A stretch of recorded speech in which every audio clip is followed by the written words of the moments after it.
আমাদের ভিসা নিতে ইউরোপীয় ইউনিয়নে 27টা দেশ আছে, 7টা দেশের রাষ্ট্রদূত আছে, বাংলাদেশের দূতাবাস আছে, আর 20টা হলো ভারতে। ওই সব দেশের ভিসা নিতে ভারত যাইতে হয় আমাদের।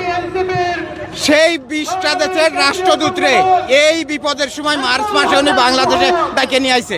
আর বাংলাদেশে ছিল 7 জন, 27 জন রাষ্ট্রদূতরে এক জায়গা করে ঢাকায় বসে মিটিং করে উনি বলে দিয়েছে আমরা ইন্ডিয়ায় যাবো না আর ভিসা নিতে, আপনাদের বাংলাদেশ থেকেই দিতে হবে।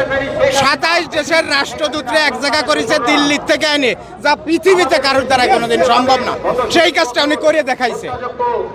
জাতিসংঘের মহাসচিব এসে 4 দিন ঘুরে বেড়ায়, নামাজ পড়ে, রোজা রাখে, শুনিছেন কোথায়? এগুলো পারিছে কেউ? রাজনীতি করে, এগুলো হলো ভীমরতিথি ধরিছে। ভীমরতিটা কি শুনবেন? ওই যে দেখেন নাই মিডিয়ায়, উবাইদুল কাদের রে ঘুম পাড়াইতো নায়িকা ঋতু, শেখ সেলিমের ঘুম পাড়াইতো নায়িকা নিপুণ। এগেরও ভীমরতিথি ধরিছে, তাড়াতাড়ি মন্ত্রী হওয়া দরকার, এমপি হওয়া দরকার। ওই পুলিশে গাড়িতে ফিলা করবে, ফিলা করলে মাগি মানুষ সবাই জুটে যাবে, সামনে সব নায়িকারা এসে আশেপাশে করবে। এই ভীমরতিথি ধরেছে, এই জন্যই তাড়াতাড়ি ক্ষমতায় যাওয়ার জন্য পাগল হয়ে গেছে, বুঝছেন? এই হলো মূল কথা, এর অন্য কিছু না। এর ভীমরতিথি ধরেছে, তাড়াতাড়ি ইলেকশন দাও, তাড়াতাড়ি ক্ষমতায় যাব, তাড়াতাড়ি সব নায়িকা এসে কাছে ঘেসবে। এই হলো এর চিন্তা ভাবনা।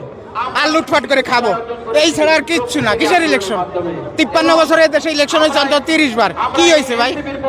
যে দেশে ভোট বিক্রি হয়, রাত্রে ভোট টাকা দিয়ে আসে, সকালে তারে ভোট দেয়।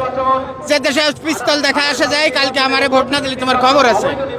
যে দেশে ভোট কেন্দ্রে যে জাল ভোট বাড়ে, যে দেশে ভোট না হলেও ভোট সেন্টারে যাওয়ার পরে কাছে আপনার ভোট হয়ে গেছে, ও ভোটের আমার দরকার কি?